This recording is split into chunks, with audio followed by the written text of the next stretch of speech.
The NDSU baseball team in action one more time this weekend, closing their 4-game series with the Omaha Mavericks. Top of the second inning here, the Bison with a 2-0 lead. Jack Lombardi teeing off on this one, and the Bison having a hard time bringing it in. The Mavs scoring on an error as Lombardi has credited the RBI, and we now have a 2-1 ball game.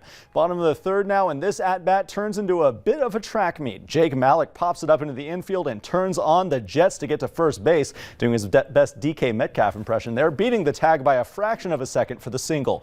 Two batters later, and it's Bennett Hostetler stepping up to the plate for the Bison. The senior from Bozeman, Montana, sending this high fly ball up, giving Malik enough time to return home. The sacrifice fly giving the Bison a 3-1 lead after 3 innings. Now the back and forth nature of this game continuing through the rest of it, with the Mavericks coming out on top 5-4. The Mavs outscored the Bison 3-1 in the final 4 innings to rally for the win. Ryan Doran led the Omaha offense, bringing home 2 runners, while the Bison were led by a 3 RBI performance from Bennett Hostetler.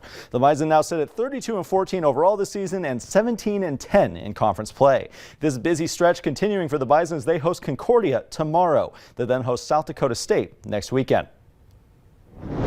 The MSUM softball team finishing up their season with an NSIC doubleheader against Duluth. The Dragons sent home for the summer with back-to-back losses. The Bulldogs winning the first game 8-0 and the closer 7-1. Shea Weber got the long RBI for the Dragons. MSUM will finish their season at 9-34 overall and 7-22 in the conference.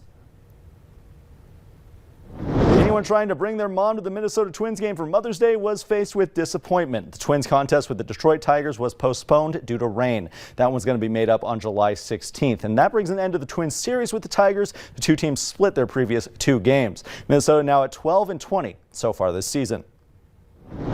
But the Minnesota Timberwolves were able to play, traveling out to Orlando this evening to take on the Magic. The Wolves looking to put an end to their 3-game losing streak. Starting the action here in the first quarter, D'Angelo Russell absolutely smothered outside the arc, but takes the shot anyway, hitting nothing but net to give the Wolves a 4-point lead.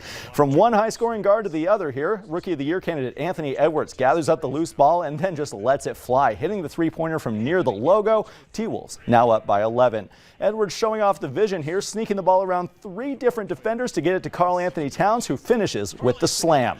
Final seconds of the opening frame winding down here, and Russell's just going to show off, shaking the defender up at the top of the arc and draining the 3-pointer.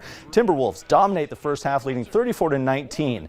That theme's going to continue through the rest of the game as Minnesota stops their losing skid with a 128-96 win over the Magic. Towns and Russell led the scoring in this beatdown, both finishing with 27 points.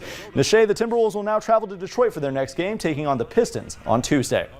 Well, that's too bad. It sounds like going to a Twins game is a fun, cool Mother's Day gift. I know, it would have been a great time, but I would have loved to bring my mom, but whatever. I mean, it's fine. I'll wait till next year. All right.